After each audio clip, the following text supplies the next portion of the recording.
Over the past several decades, the level of violence in media has increased dramatically, with general audiences' tolerance rising in equal measure. The development of visual recording technology allowed not only for real-world conflict and destruction to be captured and spread outside the war zone, but it also made it possible to manufacture fictitious brutality to growing degrees of believability. Literature, and more specifically drama, already had a history of creating insanely gory scenes, from the bloodthirsty revenge tragedies of classical playwrights like Seneca to Shakespeare, up to the development of Gothic horror in the 19th century. Since then, as fiction has drifted closer to domestic modern life, so too have depictions of violence. A Clockwork Orange, written by Anthony Burgess and published in 1962, and American Psycho by Bret Easton Ellis from 1991, have both achieved notoriety for their disturbing explorations of psychopathy and the grueling violence that comes from it. Their respective film adaptations, however, have taken on lives of their own, each garnering contrasting receptions from critics and audiences with regard to the original text themselves. Despite the controversy surrounding them, they're still two of the most famous and popular stories of the last century. So what does that tell us about our attitudes towards violence, on the page and on the screen?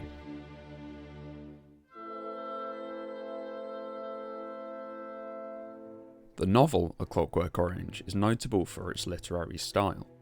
A linguist as well as an author, Burgess created for his dystopia an idiolect, an individual dialect, for his anti-hero Alex, the language of Nadsat. Combining Russian and English, the fictional slanguage isn't directly translated for the reader. While a glossary is included in the final pages, it's up to them to use context to decipher what the Russianized words mean as they read. This allows Alex, and by extension Burgess, to mask the horrific violent acts he commits. Instead of blood, Alex says red vino on tap, for example, allowing him to distance himself and us from the true brutality of what he's doing. The style is incredibly vivid, giving us an insight into the alienated mind of Alex, whilst also making violence the subject of thought, as we have to infer the violence through his euphemisms. American Psycho, on the other hand, is a disturbing reading experience because of its complete lack of charismatic style. When Patrick Bateman isn't using derogatory terms for women, whom he calls hard bodies, homosexuals faggots, or the homeless bums, his narration is the coldest and most inhumane thing imaginable. The descriptions of his crimes are hard to stomach, with every conceivable gruesome detail covered by his ineloquent and detached voice. Making these scenes all the more disgusting is the artificial tone he uses when talking about the new Whitney Houston CD, or Armani suits or five-star restaurant meals. His narrative style is deliberately blank and unemotive, as his murderous exploits are listed seamlessly along with his trips to the video store or the Dorsia restaurant. When translating these stories from book to film, these narrative styles have to be substituted with cinematic conventions and aesthetic decisions. The most drastic transformation comes in American Psycho's adaptation. While portions of Ellis's original narration are carried over into Bale's voiceover, a lot of Bateman's attitudes to violence are suggested visually. The opening title sequence, for example, presents us with initially morbid imagery, as our expectations of the film through its title suggest that we're seeing blood dripping against a white surface, while really we're seeing one of many high-end meals that Bateman and his cronies eat throughout the film being prepared. Here, director Mary Harron immediately makes it clear that Bateman views his killings as an integrated part of his luxury lifestyle. In the novel, he even attempts to eat one of his victims before giving up, as he's never cooked anything before in his life. This kind of cinematic metaphor also makes the viewer consider our own expectations, as we immediately assume a bloody meaning for these opening images. Kubrick, renowned for his cool visual style, also uses the opening sequence of his film to create a cinematic equivalent for Alex's distorted perspective. Rather than depending just on Alex's vivid, charismatic narration to introduce us to his world, we're immediately greeted by bright primary colours and the intense psychopathic glare of Malcolm McDowell's anti-hero, whose droogs all wear fake wounds, gouged eyeballs and blood-stained shirts as accessories. Again, while violence isn't literally shown on screen, it is present in visual suggestion, embedded into the clothing of the main characters, with the exaggerated style of the novel coming across through the vivid colour palette and futuristic production design. In both cases, violence is aestheticised, introduced through iconography as a superficial part of the protagonist's lifestyles. It had been a wonderful evening, and what I needed now to give it the perfect ending was a bit of the old Ludwig van. In both the novels and film adaptations, music plays an integral part in characterising the psychotic main characters and their respective attitudes towards violence. As A Clockwork Orange's poster makes clear, Alex's principal interests are rape, ultraviolence, and Beethoven. Although the work of Ludwig van gets its fair share of mentions in the book, in the film it's taken to another level. Classical music, including work from Beethoven and Rossini, is frequently used to score the most violent scenes of the film, contrasting with the cold electronic score by Wendy Carlos. As Alex is an obvious fan of this music, in most of these instances, we can assume the music to be non-diegetic, not coming from the physical world of the scene, but rather playing out in the mind of Alex as he goes about his business. The cheery tone of the music creates cognitive dissonance in the viewer when paired with the imagery of brutality and sexual violence, taking the place of Alex's almost comic narration. The intensity of the scene is increased when the music becomes diegetic and is an actual part of the scene. Infamously, in the scene where Alex and his droogs assault a writer and his wife, just as Alex is about to rape her, he starts singing Singing in the Rain.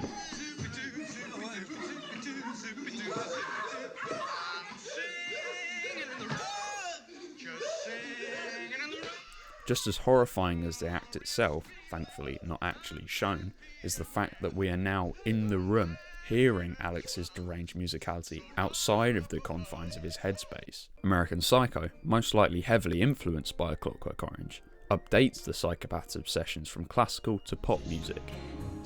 Do you like Phil Collins? You like Huey Lewis in the news? I'm trying to listen to the new Robert Palmer tape. Most of the songs used for the soundtrack are diegetic, being played either through Bateman's home stereo system or his Walkman. In the novel, whole chapters are dedicated to career retrospectives of artists like Whitney Houston and Phil Collins, sometimes coming directly after a grisly murder scene.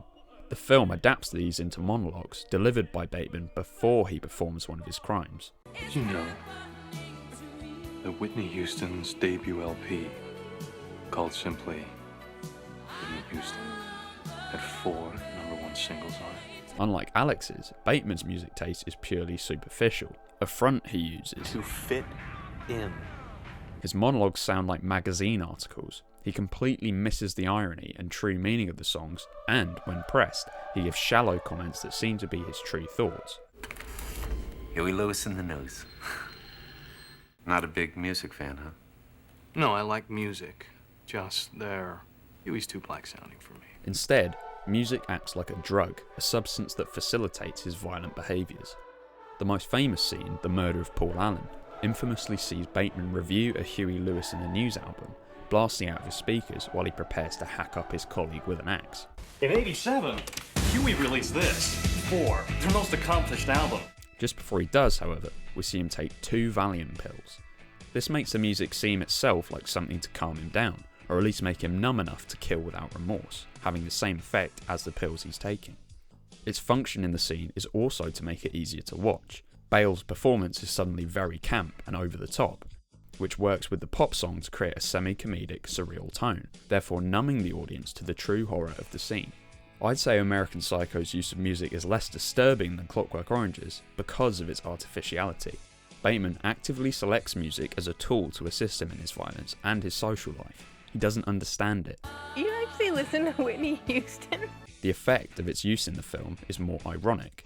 Alex, on the other hand, has an active, sophisticated appreciation for the music. Oh, it was gorgeousness and gorgeosity made flesh. Meaning its inclusion in these violent scenes, however jarring for the viewer, is completely natural for him. He doesn't see the irony, which makes him a frightening, albeit charismatic character. Though there are some ambiguous limits around what's acceptable in literature, especially when it comes to books like American Psycho, more on that later, cinema has far more regulation with regard to what you can and cannot show on screen. The Hays Code, in operation from 1934 to 1968, forced American production companies to keep on-screen sex and violence to a minimum, and so, drawing from the practices of German Expressionism, suggestion was employed to merely hint at the explicit rather than actually showing it. Alfred Hitchcock is perhaps the most famous champion of this principle, with the shower scene from Psycho causing panic in movie theatres despite the lack of a single shot in which the knife made contact with Marion Crane's, again implicitly, naked body. Now, as you know, you could not take the camera and just show a nude woman being stabbed to death. It had to be done impressionistically.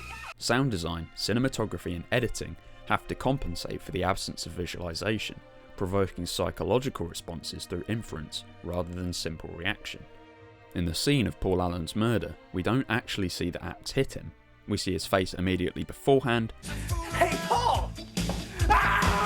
the blood spatter over Bateman, and his bleeding corpse on the floor. When Bateman invites two prostitutes over, we see the bloody aftermath. We see everything around the violence, not the violence itself. On the one hand, this leaves us to fill in the gaps with our imagination, which could lead to a more personally disturbing experience, as each image conjured up will be unique to the viewer. On the other hand, the lack of direct imagery provides a degree of separation between what's supposed to be happening and what we see, allowing us to detach ourselves to an extent. The book doesn't allow this.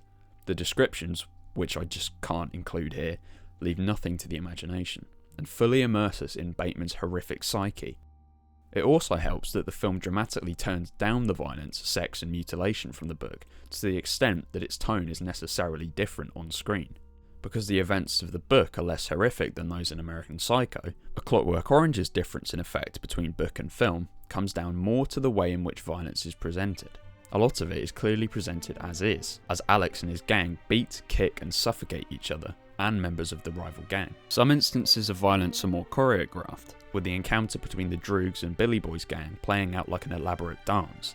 Even the undressing of their unfortunate victim is almost balletic, and Kubrick's decision to set the scene in an abandoned theatre rather than the novel setting by a power station makes it clear that here the violence and nudity is to be seen deliberately, almost revelled in by the viewer.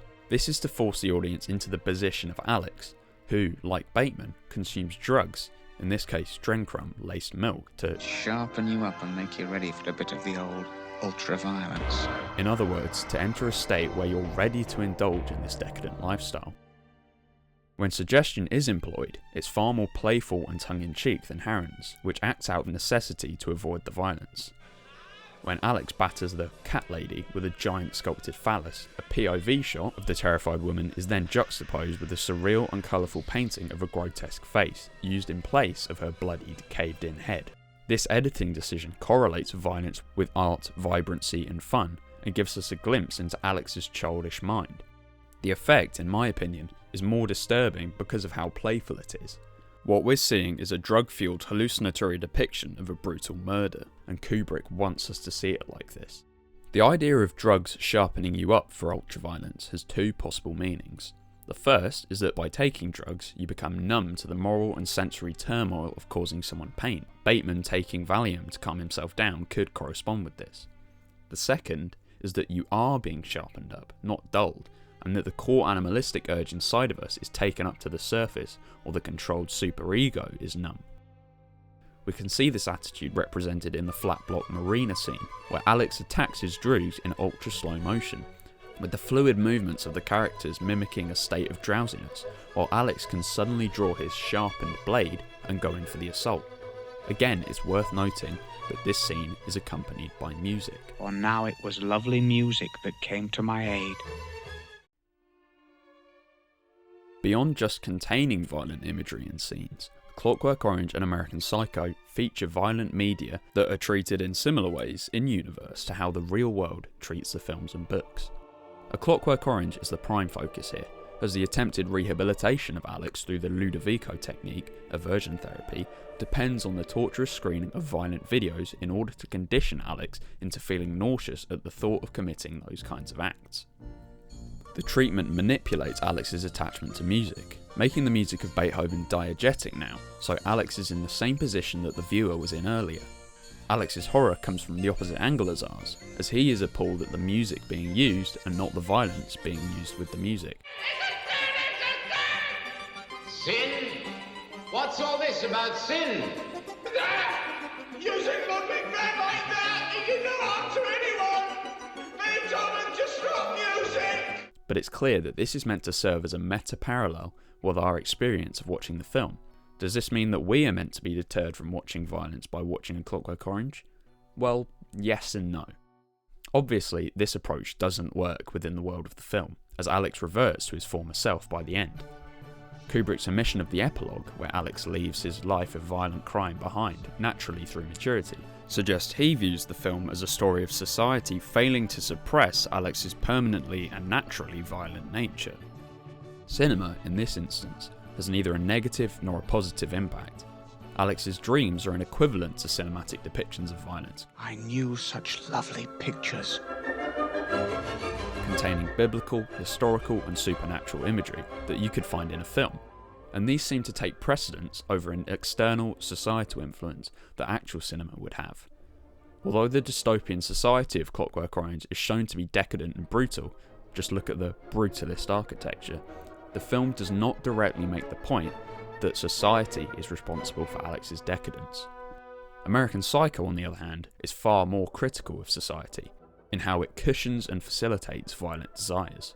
Whereas Alex idolises Ludwig van, Bateman deifies notable psychopaths like Ted Bundy, Ed Gein and Donald Trump. Is that Donald Trump's car? God, Patrick, shut up. You know what Ed Gein said about women? Ed Gein, maitre d' canal bar? No. Serial killer, Wisconsin in the 50s. And what did Ed say? He said, when I see a pretty girl walking down the street, I think two things. One part of me wants to take her out and talk to her, be real nice and sweet and treat her right. And what'd the other part of him think? What her head would look like on a stick. He's shown to be an avid consumer of media, like Alex, but his tastes are more brutal and pornographic, contrasted by his vapid consumption of mass-produced pop culture. Whether working out with Texas Chainsaw Massacre on in the background, quoting Edmund Kemper, not Gein, his mistake, or cycling through sadomasochistic porn videos, Bateman drowns himself in violent media, as much, if not more, than he does in designer clothes, expensive meals, or new albums. The fact that he gets away with his crimes, no matter if you consider them to be figments of his imagination, suggests that the society he lives in, the culture and media it produces, are in part responsible for and embracing of his violence. I like to dissect girls. Did you know I'm utterly insane? Great tan, Marcus. I mean, really impressive. The correlation between violence and media in both Clockwork Orange and American Psycho forces us to examine why we read this kind of book or watch this kind of film. Entertainment Weekly declared the novel American Psycho to be a product of moral incoherence, that we should be appalled by what Bret Easton Ellis created. The film, on the other hand, they said was a stylish, tongue-in-cheek spectacle, funny, pungent and weirdly gripping. While initially they criticised Ellis's incantation of brand names that allows him to traffic in just the stuff he pretends to abhor, on the big screen, they praised the director Mary Harron's revelling in the decadent details. The film and novel arguably have identical messages, more than could be said for the adaptation of Stephen King's The Shining, for example, but somehow the visualisation of Ellis's themes and the ramping up of style makes everything easier to stomach and more morally sound, apparently. This sort of thinking suggests that in literature, violence can be more disturbing because we're forced to think about its moral implications in an intellectual way, whereas cinema allows the audience to focus more on aesthetics. With A Clockwork Orange, the critical response to the book and film was almost the exact opposite. When the novel was first published, it attracted minor controversy over its violent content, but no way close to the extent of American Psycho. Critics praised it for its social commentary on juvenile violence, and while its reception was more cautious in the UK, in America, some papers even praised the story for moving along rapidly and keeping you smiling even while heads are being bashed and stomachs kicked. The film, on the other hand, was incredibly controversial, with the legendary Roger Ebert branding it a paranoid right-wing fantasy masquerading as an Orwellian warning, and criticising Kubrick's visual style in particular for actively glorifying the actions of Alex, whom Kubrick likes very much according to Ebert. After its release, the film was suspected by law enforcers to have inspired copycat crimes, and after death threats made to cinemas and Kubrick's family, the film was, at Kubrick's request, pulled from UK release until 1999. The drama stirred up around the film attracted more attention towards the book, with Burgess being brought in to defend not just the book, but reluctantly Kubrick's film. Here we see the visual depiction of violence, particularly sexual violence, having a more disturbing effect than its literary version, because of the disconnect between the audience and the direction, which is in league with the reprehensible main character. Kubrick invited me and my wife and my agent to go and see it, and I had a woman on either side of me watching this film, and Kubrick at the back. And after 10 minutes, my wife said, I can't stay, I'm going. And my agent said the same thing, I can't stay, I'm going. I said, for Christ's sake, you can't go. Stay. Kubrick's there behind. So we had to hang on to the end. I was appalled because what I'd merely suggested in the book was now here, explicitly in the film. I'd gone to great trouble in the book to hide the violence and the sexuality from the reader by using a very strange language, so that the reader had to fight his way through the language to get at the juice, or to get at the physical reality. A point often made about violence in fiction, particularly from classical drama, is that it provides the audience with a feeling of catharsis, where they can safely purge their repressed animalistic aggression in a controlled environment.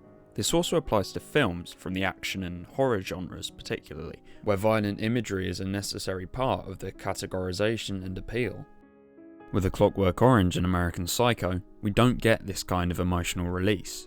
The former, conceived during a time of relative innocence when it comes to violence, though at the beginning of a period of increased experimentation with violent content, examines society's response to it. We could, for example, read Burgess's use of slang as a critique on attempts to cover up violence, while Kubrick's film adaptation, released 9 years later, tests a more cine-literate audience's tolerance and capacity to empathise with people like Alex. A viewer's disgust at Kubrick's unflinching and almost gleeful depiction of violence can reassure them of their own sanity as they compare themselves with Alex. Our discomfort, however, comes from Alex's psychopathy being left uncured by the end of the film, tapping into a fear that, once released, our violent urges can't ever be recontained. American Psycho, on the other hand, is absolutely a product of a more liberal, desensitized society, one familiar with more extreme media. As the story progresses, Bateman starts to yearn for catharsis, even seeking punishment for his crimes. Towards the end, he seemingly goes on an overblown killing spree. In the novel, it unfolds in third person, where his disassociation reaches new levels. Whilst in the film, it's shot like a straightforward action movie, using the aesthetics of the genre. This scene hints at catharsis, as it seems like he'll definitely be caught, punished, and his violence brought to an end. But in the desensitized world of the story, he gets away with it, and he feels stuck in this lifestyle. It asks us whether it's possible to feel catharsis from violent media anymore, now that we, like Bateman, live in a culture so saturated by it. Both Alex and Patrick Bateman have become pop culture icons, idolised in the same way as Ludwig van and Ed Gein. They're famous for their styles, superficial character quirks and aesthetics in general, while their violent exploits are generally ignored. Alex is more famous for his eye makeup, codpiece and cane than his brutality and sexual aggression. Bateman is a straight-up meme, with his own catchphrases, I have to return some videotapes, iconic business card and music taste.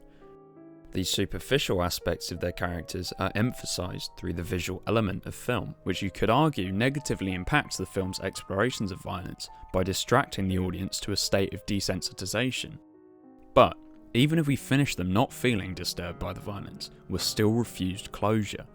A Clockwork Orange, as a novel, presents us with a protagonist desensitised to the violence he commits through the literary style, momentarily shielding a more conservative viewer from the violence, while Patrick Bateman's narration denies the reader relief from the vivid details, laid bare by his own alienation. Through adaptation, the effect of the works changes to reach an audience more in tune with visuals. Kubrick denies his viewer both detachment and resolution, as he allows Alex to revel in violence and yet escape punishment, whereas Harron speaks to an audience that has, after years of exposure to violent media, become desensitized to the point that extreme violent imagery has little effect. Like Bateman, we are allowed no catharsis. Instead, we're confronted with an impression of our own society, one distracted by aesthetics, which are front and center on the screen.